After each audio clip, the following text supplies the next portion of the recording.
In July 1944, Warsaw was a city living on the edge of a volcano. The German occupation had lasted for 5 brutal years.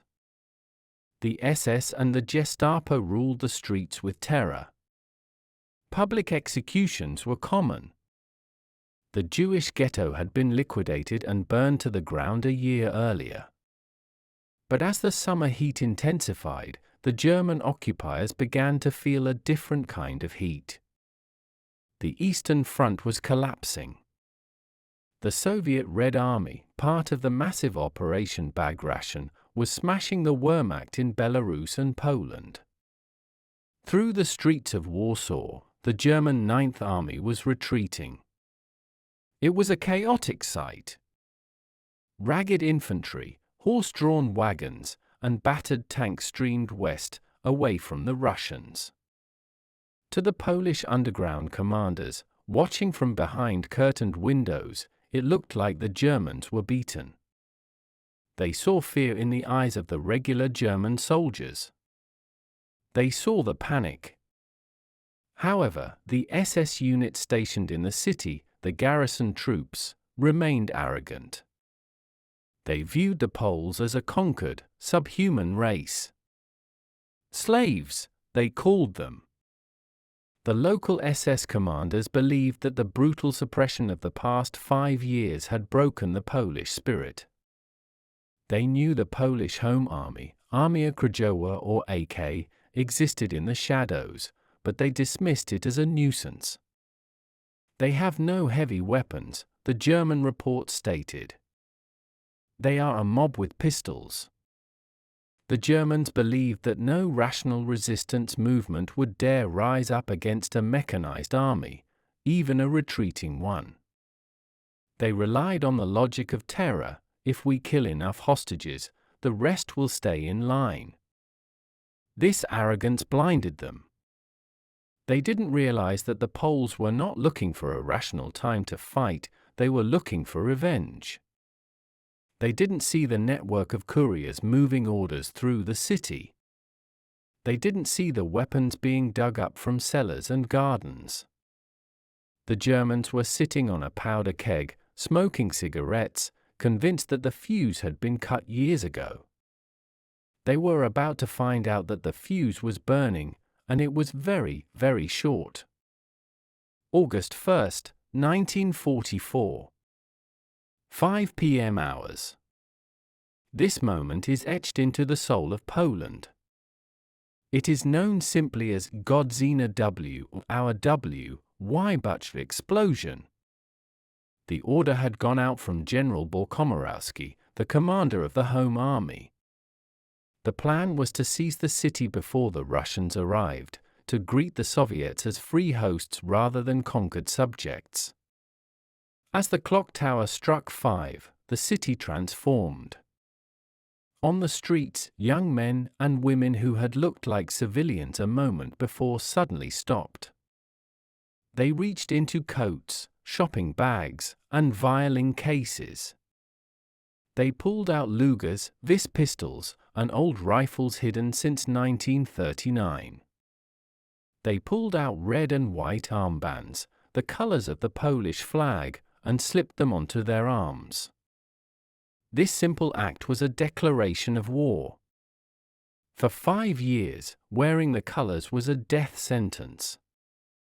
Now, it was a uniform. The German garrison was caught completely off guard. In the city center, a German staff car was driving past the Prudential building. Suddenly, a grenade shattered the windshield. Machine gun fire erupted from apartment windows. The German soldiers, who had been walking casually, were cut down or forced to dive for cover. Attacks were launched simultaneously on hundreds of targets: the post office, the power station, the police headquarters, and the prisons. The sound of the uprising was not the boom of artillery, but the crack of small arms and the shattering of glass. The Germans in the fortified enclaves, the German district, found themselves besieged. They frantically radioed headquarters, "The bandits are everywhere. The entire city is shooting." For the first few hours, euphoria swept Warsaw. Polish flags appeared on balconies. The German signs were torn down. The SS commanders were stunned. They had expected a few isolated partisan attacks. Instead, they were facing a mobilized army of 40,000 citizens rising from the pavement. The illusion of control was shattered in 60 minutes of fury. The initial success of our W masked a terrifying reality: the Home Army had almost no weapons. Only about 1 in 10 insurgents had a firearm. The rest carried grenades, knives, or simply waited for a comrade to fall so they could take his gun. The Germans had tanks, artillery, and heavy machine guns. The Poles had ingenuity. Unable to buy weapons, they built them. Secret workshops in basements turned into armories. The most famous invention was the Błyskawica Lightning submachine gun. It was designed by Polish engineers to be built using simple plumbing pipes and screws. It was crude, ugly, and had no safety catch. But it fired 9mm ammunition at a rapid rate. It was the only mass-produced weapon built covertly in occupied Europe. Then there were the grenades. The Filipinka and Sidoloka grenades were manufactured by chemists in underground labs. The Sidoloka was made from a metal can of cleaning fluid, sidol, packed with explosives and a friction fuse. They were dangerous to the user, but deadly to the enemy. But the most feared weapon of the insurgents was the petrol bomb, Molotov cocktail. The Poles refined the tactic. They organized bottle-throwing squads, often fearless teenagers. They didn't just throw them randomly. They coordinated. One team would throw bottles of gasoline to soak the German tank. The next team would throw the ignition bottle, sulfuric acid and sugar chlorate mixture. Or they would target the ventilation intakes of the panzers. The Germans, sitting in their Tigers and Panthers, mocked the bandits with their bottles. Until they burned. A 60-ton tank could be disabled by a 12-year-old girl with a bottle of gasoline if she was brave enough to get close. And the youth of Warsaw were brave enough. The homemade arsenal was a testament to the desperation and brilliance of the resistance. They turned the city's infrastructure, pipes, chemicals, cans, into a weapon system. The Germans had the factories of the Ruhr. The Poles had the plumbing of Warsaw. And for the first weeks of August, the plumbing was winning. On August 2nd, the second day of the uprising, the Germans sent the heavy armor to crush the revolt. 2 Panther tanks, the best medium tanks in the world, advanced into the Wola district. They expected to roll over the barricades. But the Poles were waiting. Using a combination of gammon bombs, plastic explosives, and well-placed shots at the vision slits, the insurgents managed to disable the tanks without destroying them. The German crews bailed out or were killed. The Poles didn't destroy the tanks. They captured them. Mechanics from the resistance rushed out. They repaired the tracks. They painted the white Polish eagle and the Kotwica, anchor, symbol of the fighting Poland, on the turrets. They named one of the tanks Magda. Suddenly, the Home Army had heavy armor. The sight of a Panther tank, crewed by Poles wearing armbands and German helmets, rumbling down the street was a massive morale booster. It was also a shock to the Germans. When the SS Viking Division tried to counterattack, they were met by 75mm high-velocity fire from their own tank. Magda became a legend. It was used as a mobile pillbox.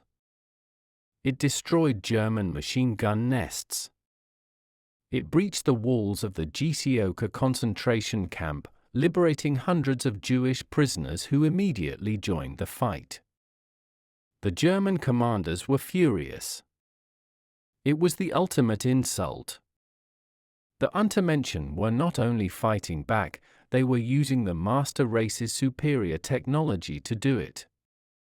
It forced the Germans to bring in even heavier weapons, the Tiger tanks and the Sturmtiger assault guns. They realized they couldn't just drive into Warsaw anymore.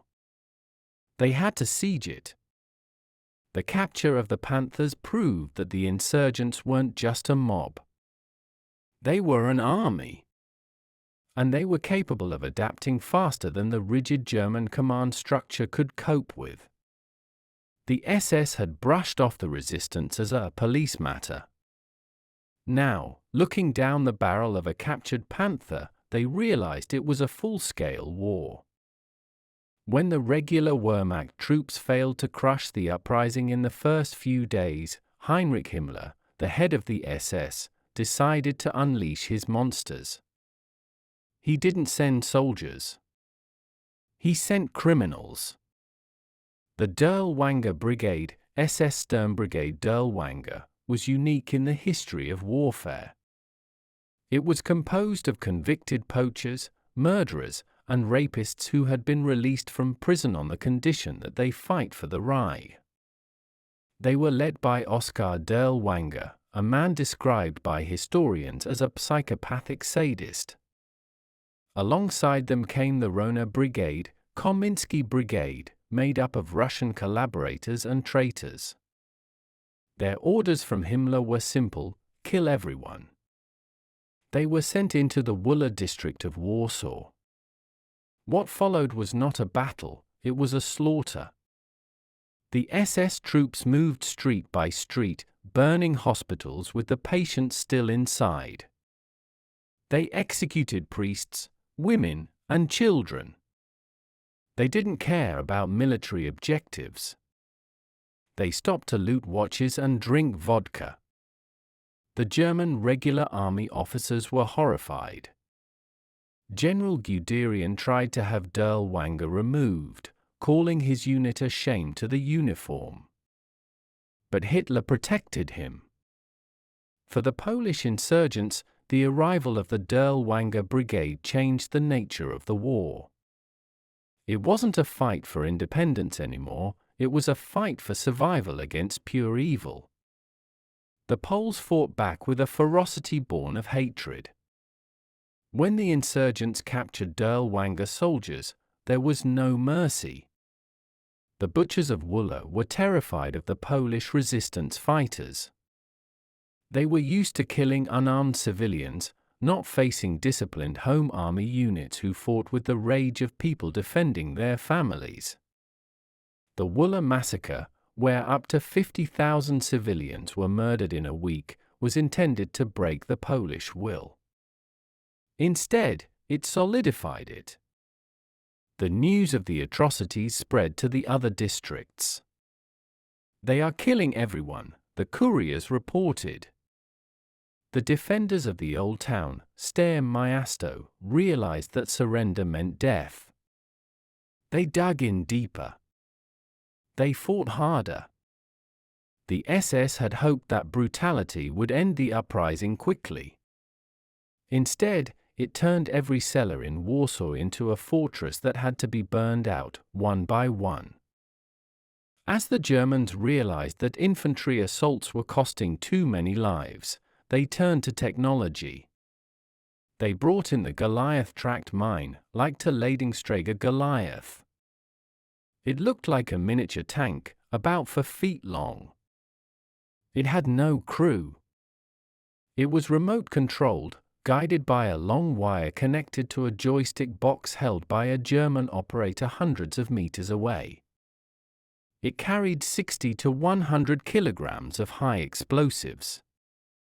The Germans used them to destroy the barricades that the Poles had built across the streets.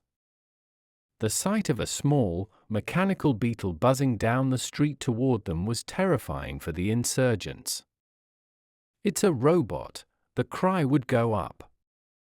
The Goliath would ram into a wall or a barricade. The operator would press a button. Boom! The explosion was massive. It could level a building. But the Poles, ever the improvisers, found a weakness. The Goliath was guided by a trailing wire.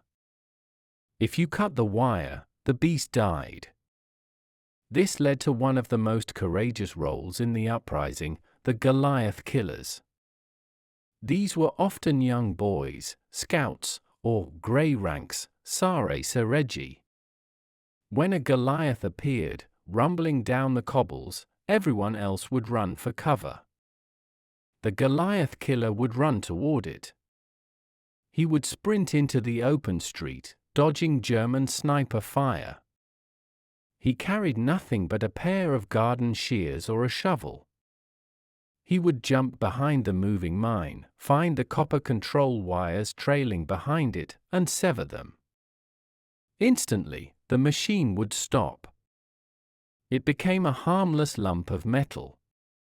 The insurgents would then drag the dead Goliath behind their lines. They were thrilled. The Goliath was packed with high-quality explosives.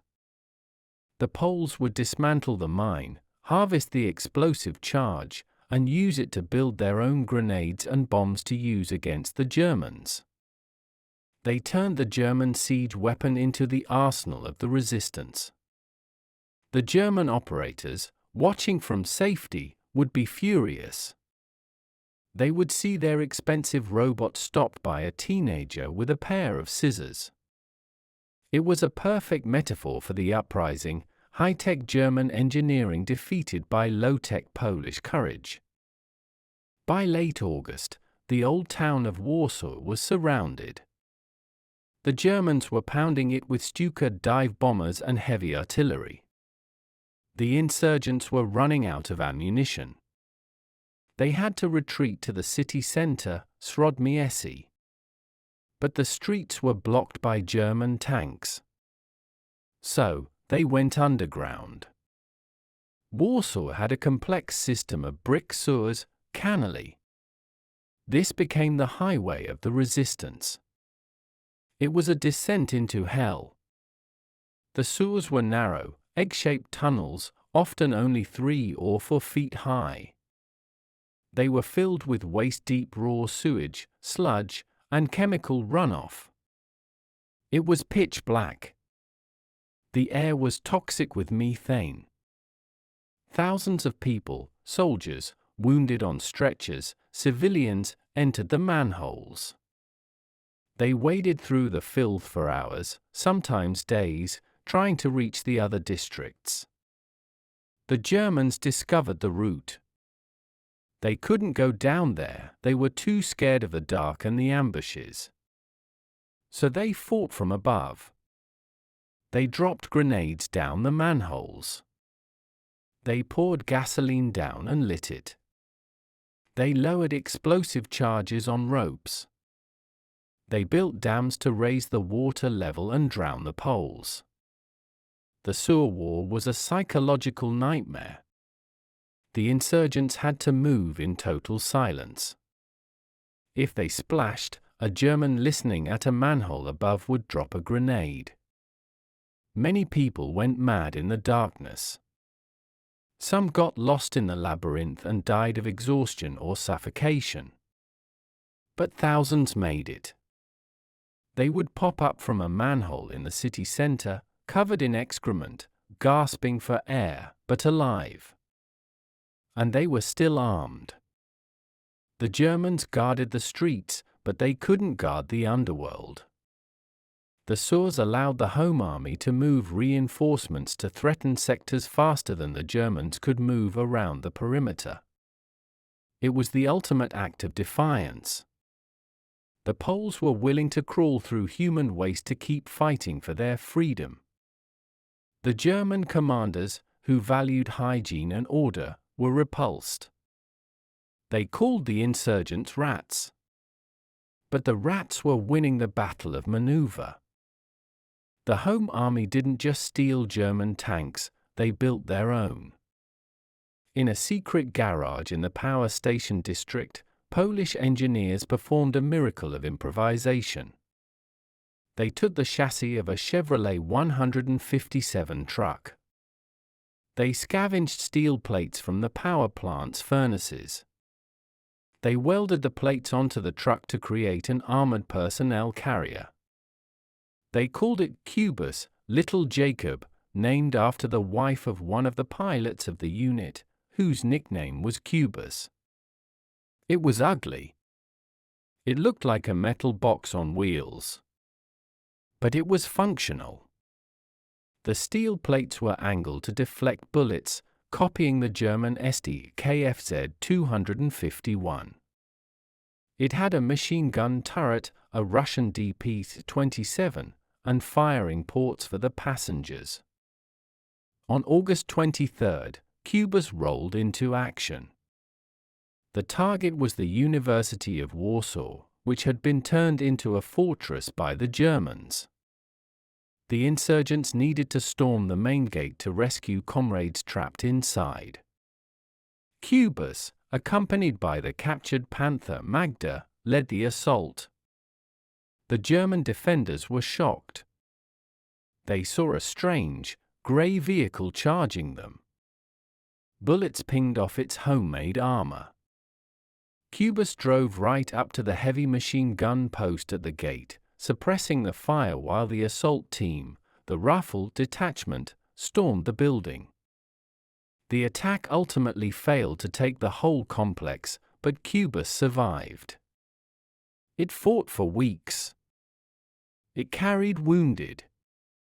It brought ammo. It never broke down. To the people of Warsaw, Cubus was a symbol of what free people can do. They didn't have a tank factory. They didn't have blueprints. They had a truck, some scrap metal, and a welding torch.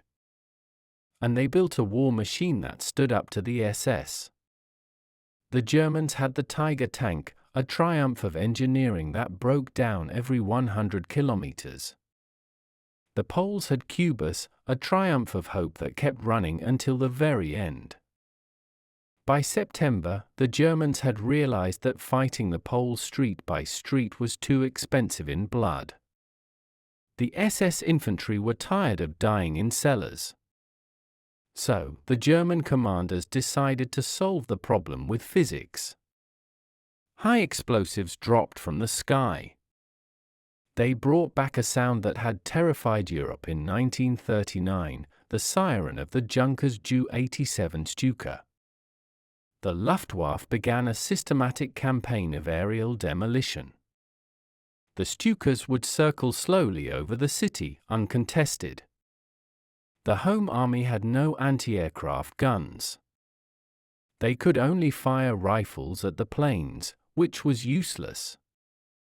The pilots would pick a target, a specific apartment block where resistance was heavy, a hospital, or the massive Prudential skyscraper that towered over the city center. They would dive, the Jericho trumpets screaming, and drop 500 kilograms bombs right through the roof. The effect was devastating. Entire buildings collapsed into dust in seconds, burying hundreds of people alive in the cellars that had been their sanctuaries. Down on the ground, the sense of helplessness was crushing. You cannot fight gravity. But the Germans didn't stop at planes.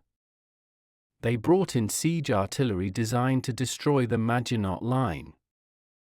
The most terrifying was the Morsa Karl Gerät. It was a gargantuan, 600mm self-propelled mortar.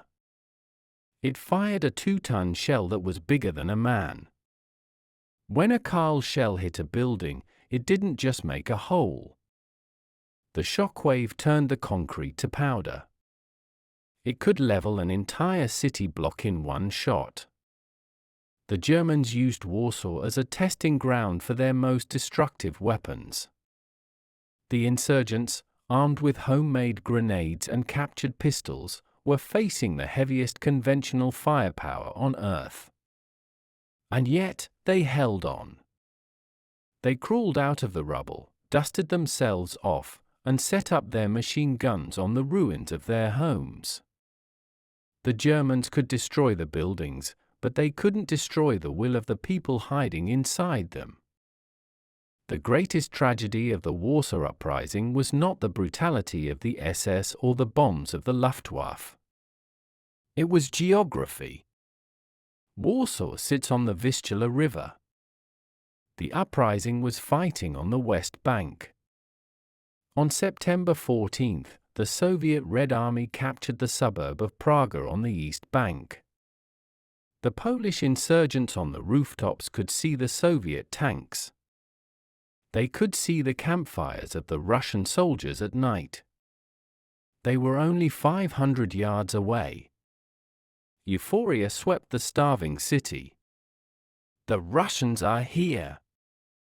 We are saved. They waited for the massive Soviet artillery barrage to start pounding the German positions. They waited for the amphibious crossing. Instead, there was silence. Joseph Stalin had made a cold, cynical calculation. He knew the Home Army was loyal to the Polish government in exile in London, not to Moscow. They were anti-communist. Stalin decided to let the Germans do his dirty work. He ordered the Red Army to halt. The massive Soviet war machine sat idle on the riverbank for weeks, watching the city burn. It was a death sentence by inaction. The Germans, realizing the Soviets weren't going to attack, moved their best panzer divisions away from the river front and turned them against the insurgents. The betrayal went deeper. When American and British bombers tried to fly supply drops to Warsaw from bases in Italy, Stalin refused to let them land on Soviet airfields to refuel. This forced the Allied planes to fly suicidal round trips, severely limiting the aid they could bring. The realization hit the Poles like a physical blow: they were alone.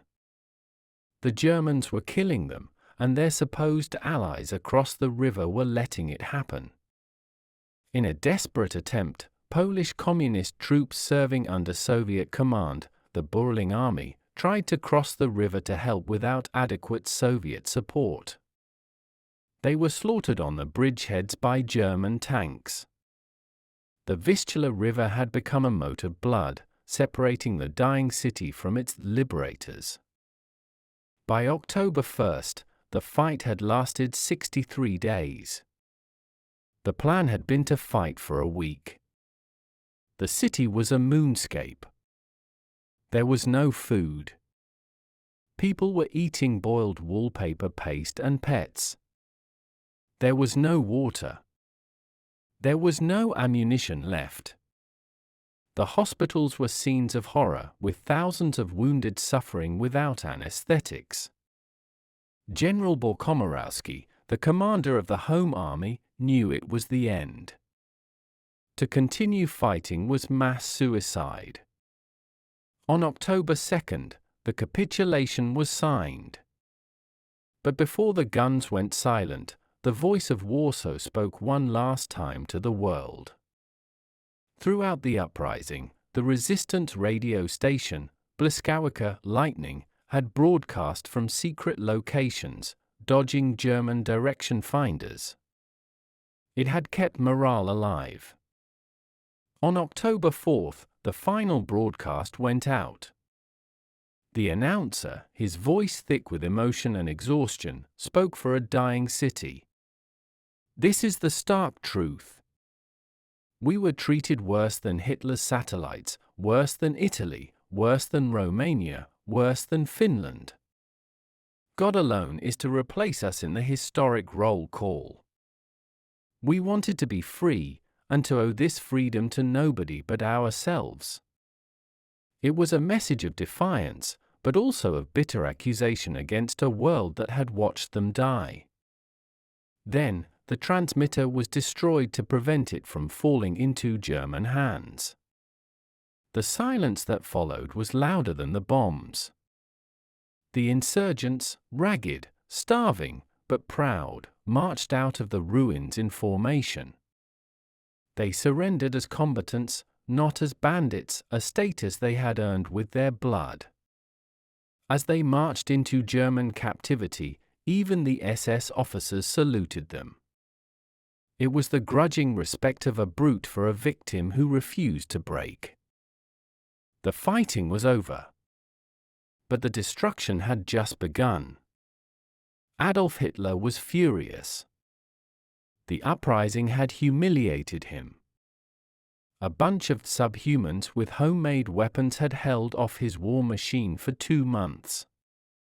He issued a terrifying order: Warsaw must be pacified, razed to the ground. The civilian population, nearly 500,000 people, was expelled from the city. They were sent to transit camps, concentration camps, or forced labor in Germany. Then, the special demolition teams arrived. The Verbrennungs- und Vernichtungskommando, burning and destruction detachments. Their job was not military. It was cultural genocide. They moved methodically through the empty, silent city, block by block. They didn't just blow up houses. They targeted the soul of Poland. They burned the National Library, destroying centuries of priceless manuscripts. They blew up the royal castle. They destroyed the archives, the museums, the palaces. They drilled holes in the foundations of buildings that survived the fighting and packed them with dynamite. They spent 3 months systematically erasing Warsaw from the map. When the Red Army finally crossed the Vistula in January 1945, they didn't liberate a city. They liberated a graveyard. 85% of the city was destroyed. The streets were mountains of brick and twisted steel. Underneath the rubble lay the bodies of 200,000 people. Warsaw was dead. But the Germans had failed. They had destroyed the bricks, but they couldn't destroy the idea. The memory of the 63 days became the sacred myth of modern Poland. The Waffen SS had brushed off the resistance. They thought they were fighting a mob. Instead, they fought a nation that proved that even in the darkest hour, facing the greatest evil, surrounded and betrayed, some things are still worth dying for. The city died, but the spirit lived.